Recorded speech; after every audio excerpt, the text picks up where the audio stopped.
What's good? Just a quick video as I head home, and I'm going to talk about how your coworkers and why when you are on the clock at a place where you're surrounded by coworkers, they will bring you down energetically. You see, humans, from my understanding, and even if this is true or not, it's still true, right? From a scientific level, if it's not true, okay, let me explain. Mirror neurons.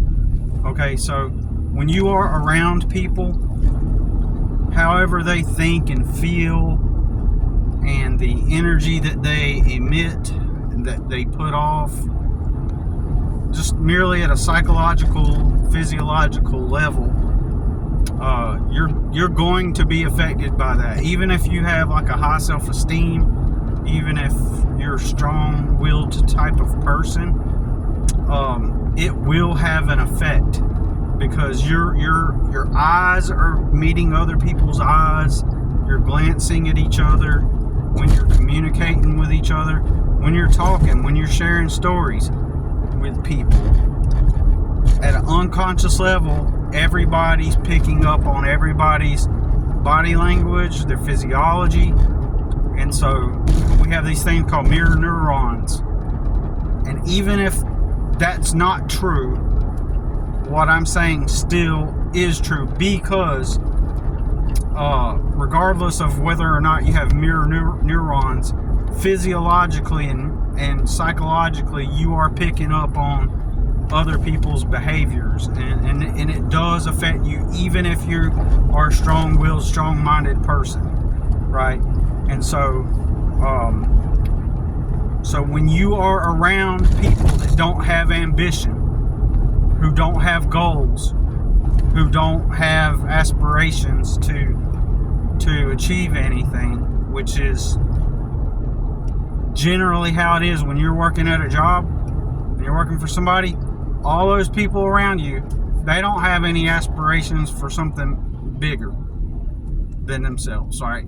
Or let me try to better put it into better words, because when I use that language, it can be misinterpreted, because people think when I talk about success that I mean the cars, the houses, all the bling, and all that stuff. I'm not even talking about that when I'm talking about success. I'm talking about success is the freedom of being self-actualized and doing what you want when you want. Period. And now people will misinterpret that. They will take that to mean when I say do what you want when you want, people will interpret, because people don't get it, they're programmed. They will take that to mean leisure and entertainment, distraction. So, and that's not what I'm saying.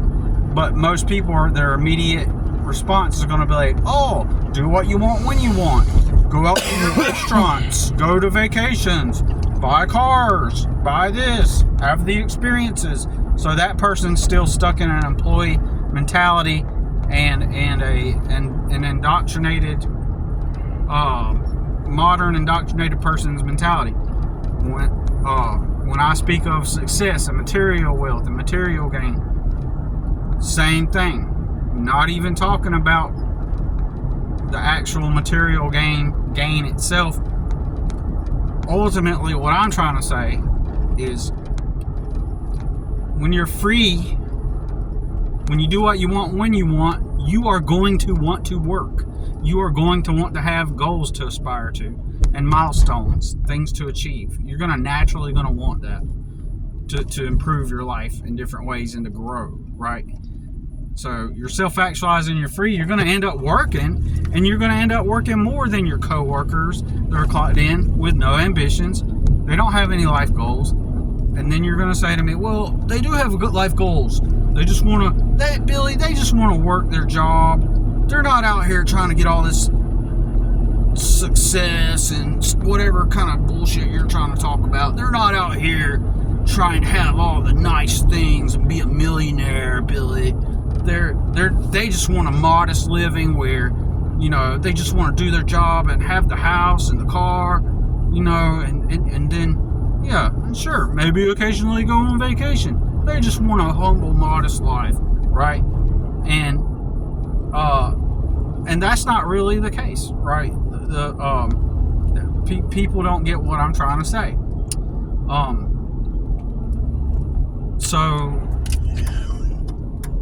So people are measuring having ambition and goals under the script, right? So have your house, the good job, the humble life, the house, the job, the car, the experiences, like, so that's the milestone. That's the defined milestone, the defined goal, the defined American dream, quote unquote, right? But so when I'm talking about is having been self-actualized, and you wake up and you do what you want. So that mechanic guy, the guy that works at the car dealership, he finally got his degree from the tech school, and now he's a certified mechanic, and he gets his first job at like Pet Boys or something, or at a Honda dealership, and now he's a mechanic, okay? And that's his first job, right? Well, I'm pretty sure that if he had been taught differently, don't get me wrong, there are people that do aspire to be a mechanic. Maybe one day he wants to open up his own mechanic shop. Or maybe he does want to find like a decent, you know, place that already exists, and he doesn't want to have to handle all the business aspects of it, and he just wants to work on cars all day. Good for him, you know, if that's what he wants to do. But I'm sure that the majority of the time, I'm trying to give an example. The majority of the time, the people that have been funneled through the script, who for in this instance, this guy wanted to be a mechanic, but he thinks he wanted to be a mechanic because he was taught that was just one of the options, right? They list out this limited set of options that are available to you as a contributing member of society, and perhaps he may have wanted to do something else if he had been taught correctly. In my opinion, I think most men, most men aren't going to do this, but most men are going to pursue a lifestyle of freedom. And when you are free, as I'm talking about, I'm not talking about leisure and entertainment and cheap experiences or vacations and buying things. I'm not talking about that. I'm talking about when you're free and you're doing what you want, and you're building towards something that, you know, helps you increase your sense of self-contentment and fulfillment internally. So moving the boxes for 30 something years at the warehouse, or, you know, helping them with their logistics for 30 years is not self-actualized and fulfilled, right? You're just working for somebody else. You're just doing their job to help them grow money. They're the ones self-actualized and fulfilled, because, you know, the person that owns that place, he's the one that's building towards something, right? But anyways, so when you're around your coworkers, you know, they're not aspiring for anything. Now, I've worked for other people for 20 years total when I worked for other people. And at every job, virtually every job I go to, there's nobody there. There's nobody at any job that I've ever worked at for other people where any of the coworkers were attempting to aspire towards anything beyond just showing up, clocking in, doing the job, and going home and kick back or chill or get fucked up on the weekend, or go buy a new dirt bike this weekend and go get distracted with leisure and entertainment. Like, none of them had actual goals. Like, so none of them had any kind of like real aspirations. And like one dude I worked with, speaking of mechanics, he just rode around on a cart all day. Him and this other guy at this theme park I worked at, and he ended up becoming like a mechanic. Right? He went to school. He had that job, and a lot of those former coworkers that I worked with at that theme park, they said that they never took that job seriously, and that's why they didn't really work hard at that job since then, because I've kept in touch with several of them. And so those were, out of all the people I had to work with, those were the most decent people I had to work with. They never treated me any type of bad way or tried to, it was one of the best set of coworkers I had, even though, I don't resonate with most of them, right? I'm not necessarily friends with any of them, but we're all connected on Facebook. But in other words, they're a bunch of cool guys. But one of those guys, he did end up becoming a mechanic, and he was going to school while he was working there, and then he went on to become a mechanic and raised a family, and he worked at a dealership. I don't know what he does now, but I mean, in my opinion, somebody like him, just based off of my memory of him, he's just wired that way. That's just how he's going to be wired. And some people are just going to be wired that way, where that's just what fits for them and what's suited for them. And they work in unity with someone else's vision, if that makes sense, or someone else's thing that they got going on. In this instance, he says, I'm going to be a mechanic, and he's quite comfortable and okay with someone saying, okay, here's all the work that we got to do, here's all the cars we got to work on, and he agrees to it and goes, okay, I'm going to work on these cars, and he gets his paycheck and he goes home. Fine, as long as he's content with that, you know what I'm saying?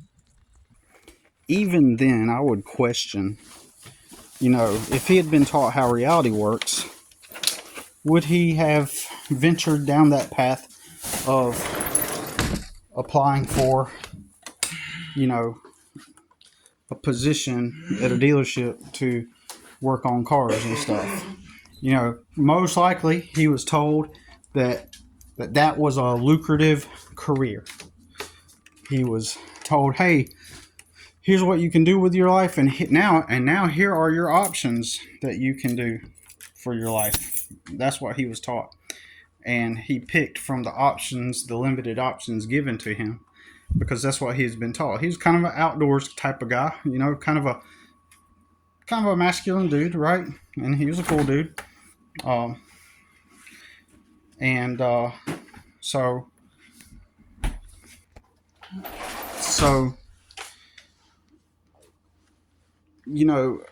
I question,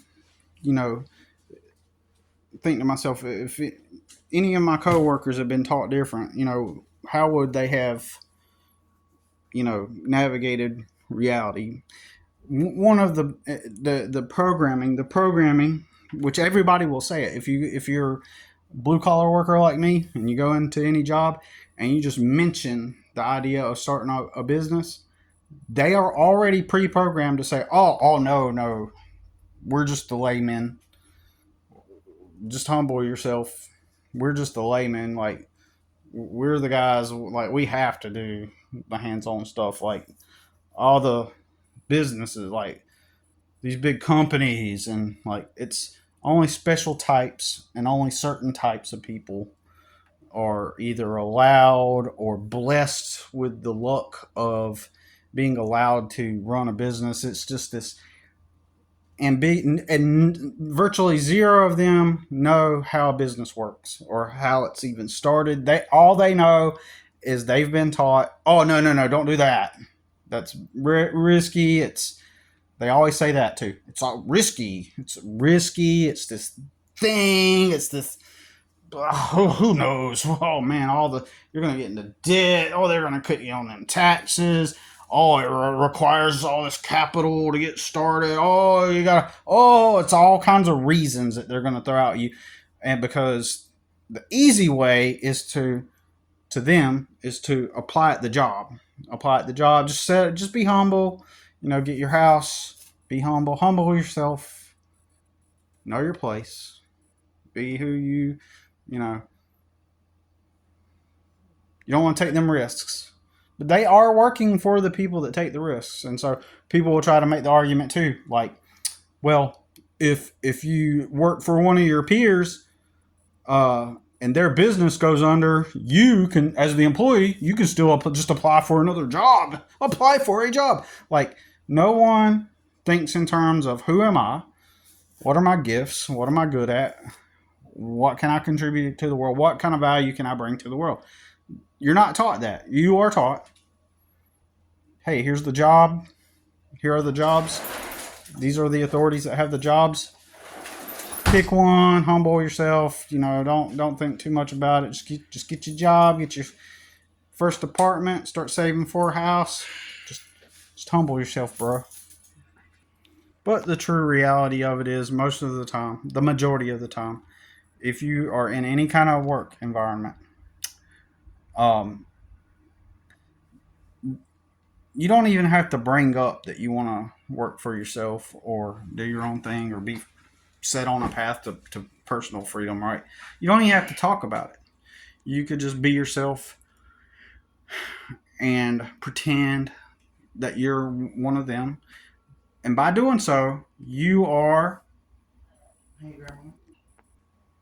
Okay, I had to stop the video, take care of some things, so I don't even remember where I left off, but I do actually. So where you're there at the job, like, you're someone that you want freedom, real freedom, actual freedom. You've seen past all of this social programming that told you have to go find a company or get a good career with X place or Y place, right? And you've seen past this, like, programming that teaches us, that funnels us, and as I often say, I'm still crafting this message, but it's basically like when you go to public school, the first thing is they remove you from your home, and when you're moved into, according to a behavioral psychologist that I personally know,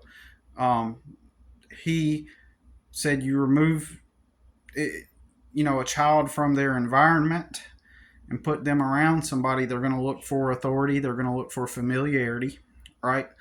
And then they're easily programmed. So when you remove a child from their parents' home and put them into a building where there's authority figures, like the teacher is the first authority figure, and then all around them are a bunch of these other authority figures, other teachers and authority figures, right? So now the child's going to look to those authority figures. Those authority figures are going to have impressions, and so it's a strange building, authority figure, and then somewhere in the distance, in some faraway place, there's an office, and it's the principal, and he's the higher authority. So take that framework, that basic structure. In school, they're teaching you that framework is how reality works. And so one day when you graduate school, you're going to find another place that has an authority figure, and it's an overlay of the previous framework, and it's an authority figure, which will be the manager, and then the principal would be the boss or the owner of the company, right? And so someday you're going to continue on down the same path and adhere to the same patterns, and you're going to be like, okay, I'm applying at this job. And so now you're conditioned. You're conditioned to have the manager tell you what to do, or some upper higher up, and then somewhere off in the distance is the principal or the business owner. Like I'm saying, it's the same pattern, and they want to condition you to be ready to go serve. And then there's this guilt, this moral framework that they put over it, ethical framework. Well, this is what good ethical people do. They get good jobs, they work, and they get good jobs, and they do what they're told, and they're good, And so and that's what's expected of you, and that makes you a good contributing member of society and a good citizen. Get a job. And so this is why in the society, people that don't work for other people, or another way to phrase that, don't have jobs traditionally anyway, will be considered losers unless they have already had some success. Like if they already have some kind of visual success, then they'll be considered winners. Like, well, he got lucky. He hacked the system, you know. Just so that's the kind of psychology that they're fucking with you and they're programming you with. They're trying to teach you that by so, for example, one of your classmates, one of the small percentage that don't adhere to that programming, and then they go out and start the business. So let's say Jimmy starts his little tire shop, and then like 10 years later, he's got multiple locations in the general region of tire shops, Jimmy's Tire Shop, all over the region. He's got multiple, like 6 to 12 locations all across the area that you're from. And on the surface optics looks like, that's a corporation. Oh, Jimmy's Tires, they don't think of it as the guy that you went to school with. People don't look at that place and go, that's that guy I went to school with, and he has a few tire shops. They look at it like, that's a corporation, because by now he's got like the signs that make it look professional and corporate, and his employees are all wearing the logo, so now that looks corporate. And then and on paper he may still be considered a small business or a mom and pop, but you wouldn't know that, right? Because on the outside of it, it's corporate. I've talked about before how this numbskull that I used to know, I said, well, what is corporate, Mike? And he's like, like there is a difference between mom and pop and a corporation and corporate. I was like, well, what is it then, Mike? What's the difference? And he's like, well, the mom and pop is, it's like a maybe like a husband and a wife, and then corporate, it's just corporate. It's just, it's corporate. Like, he couldn't come up with an explanation because he's too stupid to comprehend what I was trying to explain to him, that there is really no difference. That same mom and pop shop has an LLC too, as well. Just like name a restaurant, Applebee's, Chili's. Just like Chili's has a corporate tax structure, that mom and pop place also is a corporation. All corporation means is how that business files their taxes. That's it. It's literally it. Go look it up. IRS.gov or just go on Google. If you really, if it's so hard, if it's such a big thing, just go on Google and look for websites that have .gov at the end of it. If you're really like, it's so stupid simple. It's so stupid simple. And once you realize that, how simple that is and how stupid simple that is, you're going to say to yourself, oh my God, I've been duped all my life. Like, I used to think corporations were these ambiguous things. They're the corporations. They're the corporations. And once you realize that guy selling hot dogs on the street corner with his hot dog cart, or he's got a pickup truck and a trailer, and on the back of the trailer he's making hamburgers out of it and selling it to people, you're going to realize that guy is no different than McDonald's. Everything is the same. So anyways, getting back to it. I know I do this thing where I get off topic, but anyway, so getting back to it. So let's pretend. So first of all, if you have this mentality, you can't go and talk to your coworkers like this, right? So you have to pretend that you are someone else on your job. And see, that's going to weigh on you, because all day you have to consciously exert this effort to hide. Not that you're in fear, not that you're in hiding. It's just when you're at the job, it's just more practical to assimilate and pretend that you're someone you're not. And that is draining. That is literally draining. Like, you don't want to work at this corporation. Your idea, you have not fallen for this whole do something I hate all day so that I can have my house and now I'm a good citizen, and a good person, right? You don't have that programming. So you have to mentally be drained, and you have to hear these people at the job with no ambition, even if you don't talk about starting your own business or having personal freedom. You get around your coworkers because they don't have the ambition to, like, there are people that are moving the boxes. They're complaining about moving the boxes. They hate moving the boxes. They say phrases like, can't wait till Friday, or man, I'm sick of this shit, or I wish it was better, and all the different things. There's so many different things. I'm sure you can, in the comments, like, let me know what you've heard people say at work. It's just this apathy, this is it mentality. This is life, because they've been taught that this is life, and so everybody just settles, and it's complacency, and everybody's just like, well, this is just how things are and how life is.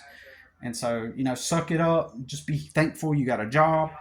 And so everybody's just like, so what's happening in that energy? You are immersed in that energy around these people that have no ambition. And even if they don't complain, even if they're just regular workers, they show up, just that lack of desire to move forward out of that situation. But Billy, maybe they're happy where they're at.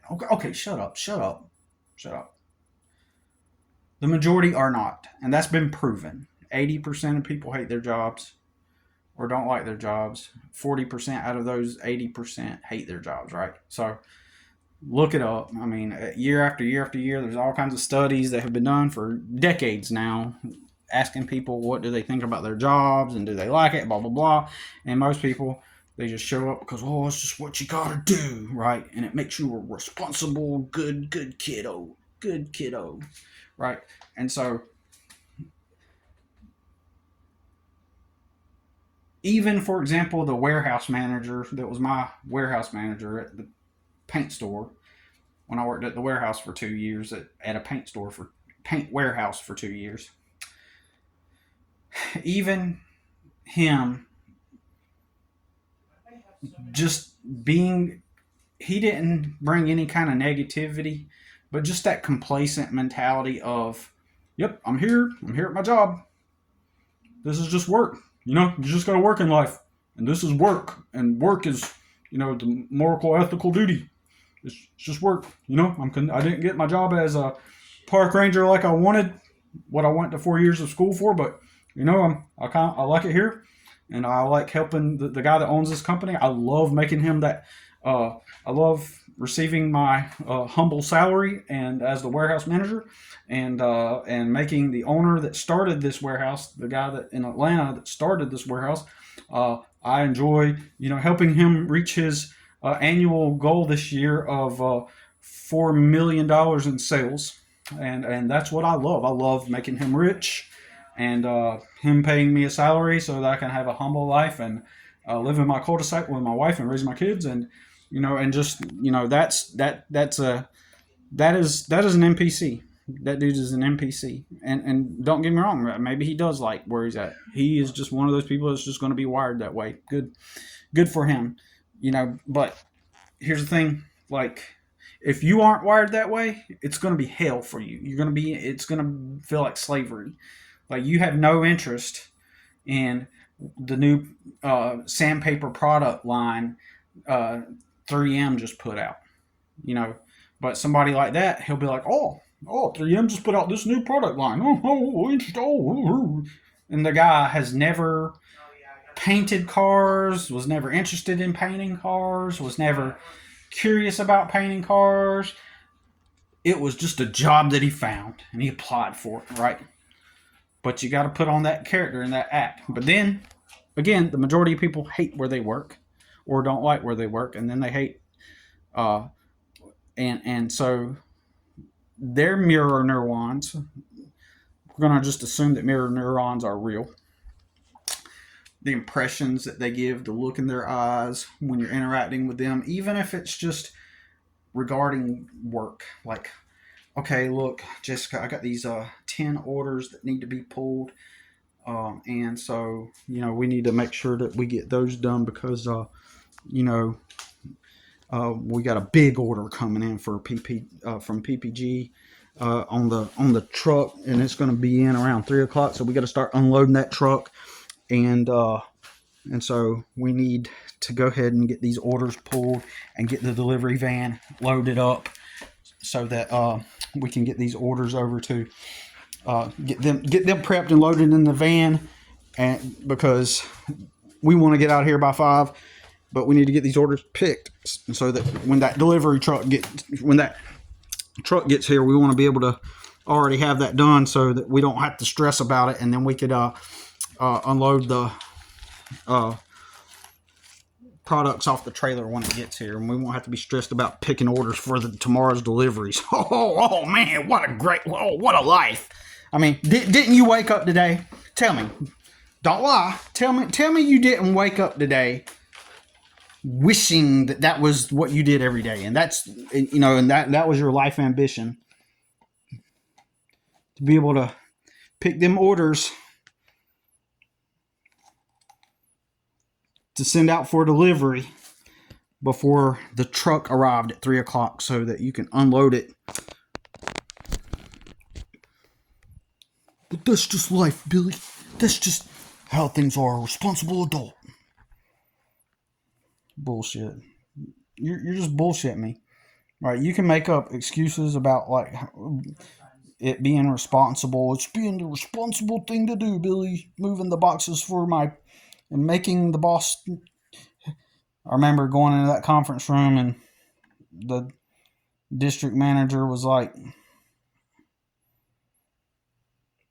just want to congratulate y'all. We've achieved this year's goal of $4 million in sales, and at that very moment they didn't know it, but I didn't have enough gas to leave there, so I would sleep in the work van. I would park my truck in the parking lot, there, and once it was 5:00, I'd leave just like everybody else. But I just went and parked at the McDonald's for about 20 minutes, and then I would leave the McDonald's parking lot and go right back over there to work. And I had the key to the Ford Transit. And the reason why I slept in the Ford Transit was because I didn't want cops showing up tapping on my truck, my old beat-up pickup truck, saying, "Why are you sleeping in the parking lot?" So it just made sense to park my truck there, open the Transit, put my blanket and my pillow in the Transit. Plus, I could lay flat, and then most likely the cops ain't going to try to look in the Transit. They're just going to say, "Oh, that's the work vehicle for that company there," right? So I didn't even have a place to live. Like, I just made that owner of that company $4 million, and I worked full time for him, helping him with his paint store with one of his 85 locations. But yet I'm living out of a vehicle. Yeah, fuck that. The only reason why I'm in this dwelling right now is because I started working for myself years ago. 10 years ago, about approximately 10 years ago, right? 2025, it was September of 2015 that I up and quit that fucking stupid paint store, right? But, so most likely you're going to get around your coworkers, and because they don't have an ambitious quality about them, because their mind isn't circulating with thoughts of achievement and self-improvement. Their minds are circulating with escapism and what am I going to do this evening? What am I going to do this weekend? What new things am I going to buy? Oh, I hate this place. Well, this is just life. That's all that kind of negativity and complacency is circulating in their minds. And it's physiological. It's in their bodies. It's in their postures and how they word it. It's in their voice tone. And you are energetically in sync with their mentality. And if they outnumber you, even if it's just one person though, but it will affect you. But if there are all of them that think the way they think and it's just you, it's going to ping your nervous system. Their nervous systems and your nervous system is going to align to some extent, and you're going to resist that, right? And it's going to feel like a weight. It's going to be extra weight on top of the weight of the stress of the job itself, especially if your job is not paying you enough to even be able to leave at night and have a room. Even if you're, especially if your job can't even afford to get a room at night, right? To have a room to rent or something, right? The mirror neurons, when you see someone that doesn't have ambition or doesn't have drive towards something, I learned this from the behavioral psychologist too. Humans, in order to remain whole and fulfilled, they always need something to strive for. And there's always something to strive for. So it's not, we're not without something to strive for. It's not like you achieve the thing and then it's over. There's always going to be something to strive for. And I'm not talking about like menial little things like, oh, I got to strive to assemble this bookshelf that's coming in. Oh yeah, comes in all the pieces and I got to put it together. I'm not talking about that. I'm talking about just in general life things, right? That are bigger than, obviously not putting bookshelf together, right? I'm talking about just the idea of you know of I'm talking about life goals, like milestones and stuff for your life, because you're always going to have them, right? But we're not taught this stuff. So anyways, so you're going to get around them and they're going to breathe at a certain rhythm. They're going to breathe at a certain rhythm. They're going to droop their head at a certain point or however they move, and they don't have ambition, and that will pull you down. But then you got the negative ones that talk shit. Like, even if you, like, say that you come out, which I wouldn't advise, but you talk about how you have this goal of doing this or that. Once you do that, they will even begin to tear you down, or they just have a negative outlook, like most people, because they're complacent. They're not striving towards anything. They're looking for what they're going to come home to and relax to, right? And so that's going to have pull.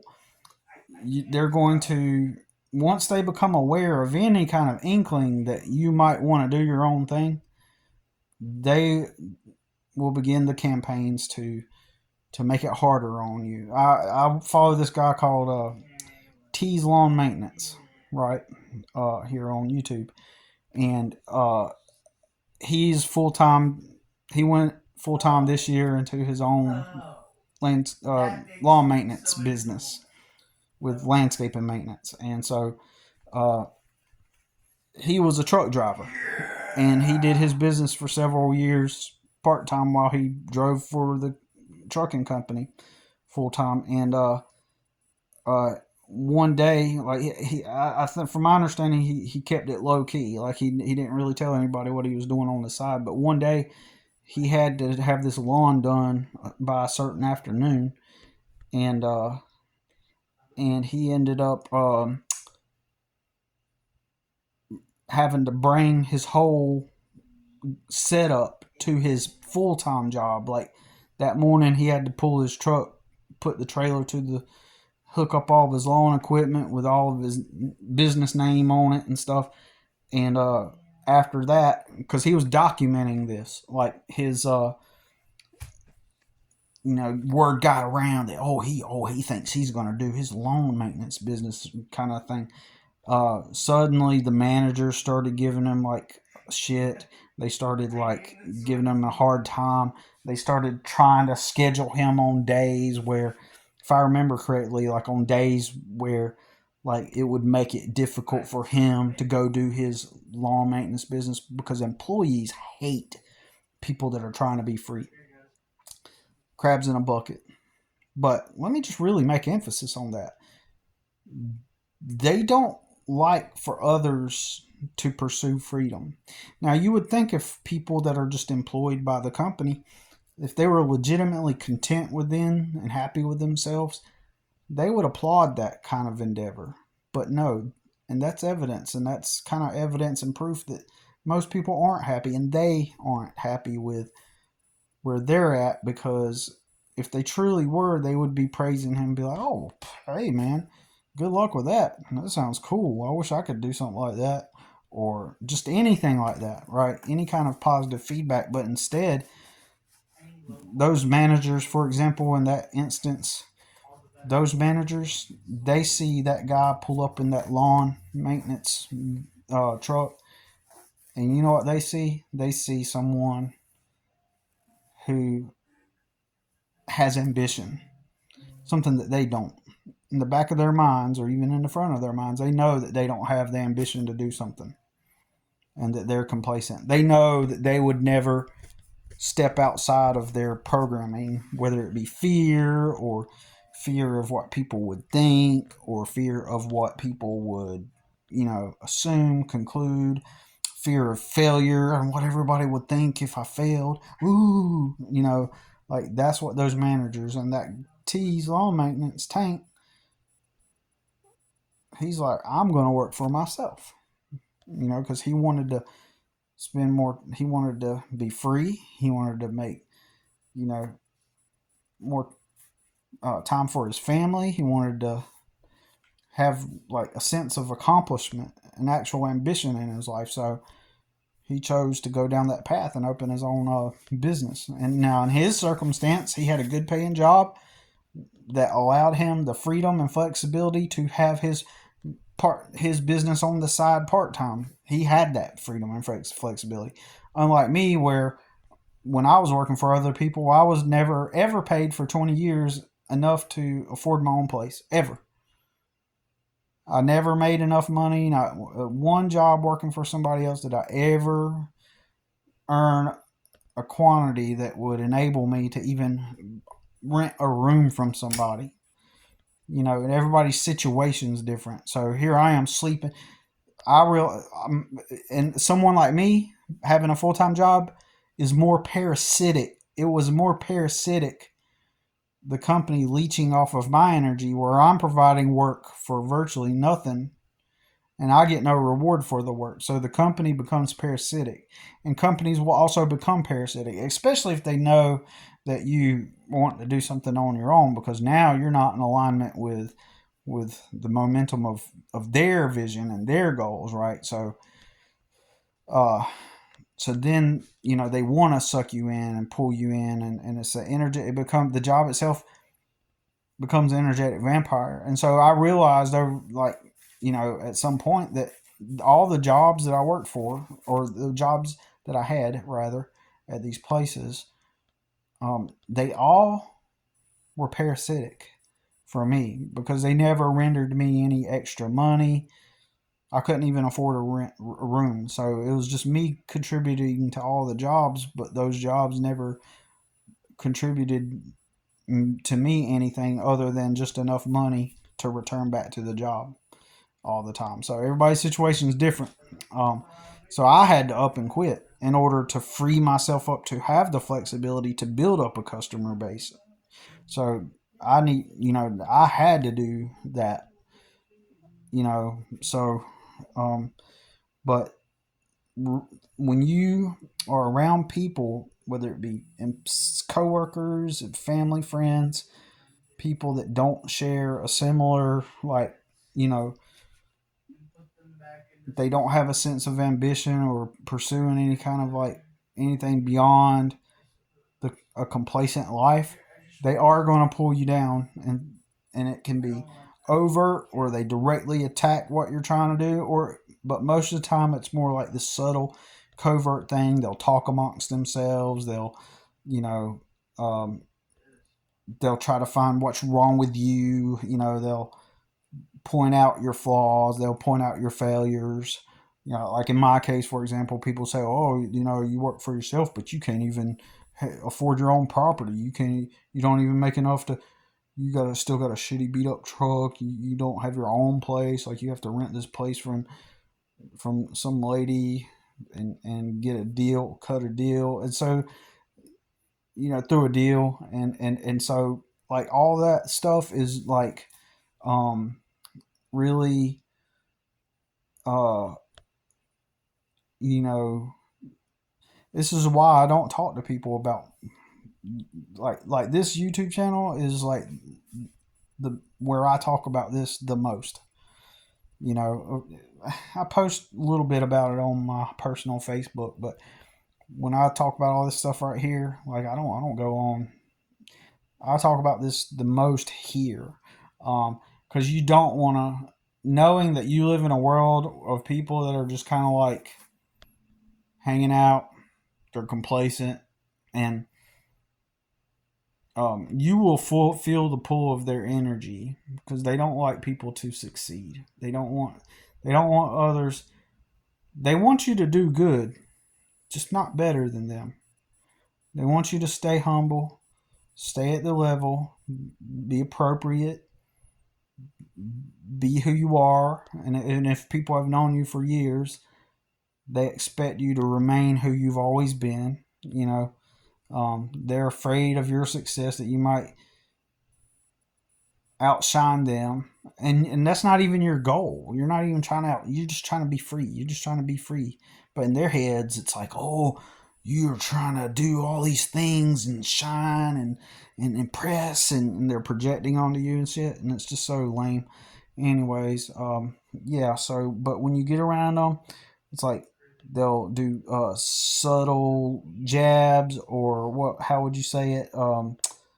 Underhanded compliments. You know what I mean? Where I can't think of an example right now, but underhanded compliments, like it sounds like a compliment, but it's low key a diss. Or um, and they're not celebrating your wins with you. Like in my situation, nobody celebrates my wins. Nobody's nobody's encouraged me. No one's asked, like, none of my friends or family have encouraged me. Like, say, hey, shoot, keep it up, man. Like, you're gonna do good. No one's encouraged me.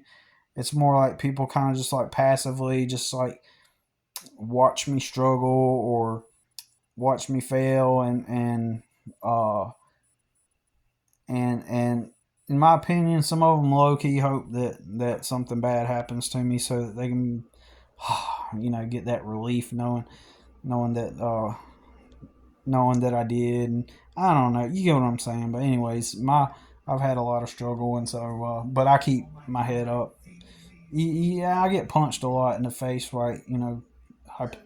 Theoretically, like, or metaphorically, but I'm just saying, like, um, I get knocked down a lot, metaphorically, um, and I struggle really hard, uh, and it's really hard, right? It's really hard, and like I said, my friends don't celebrate with me. They don't ask me how's your business, how things coming along. Um, I don't get any kind of feedback. Like, but and I know other people who. This is why I always tell people, like, most anybody could surpass me if they wanted to do something. They've got the connect. Like, I've known people like that get so much praise. I know people right now that were working a entry level hospitality job 7 or 8 years ago, and I watched them get praise and encouragement along the way, and now they got businesses and stuff because they do have a supportive community. They don't have some kind of fucked up, you know, low energy environment, and they got people encouraging them along the way.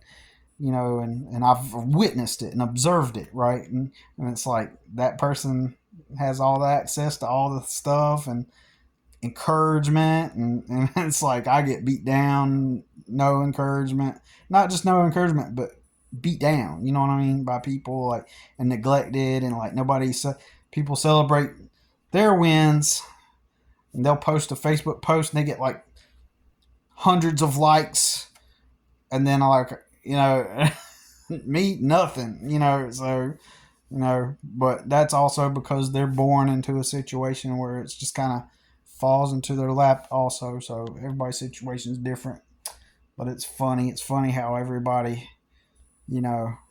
doesn't want to celebrate your wins with you, or and I'm just saying, like, anyways, people show themselves, over time.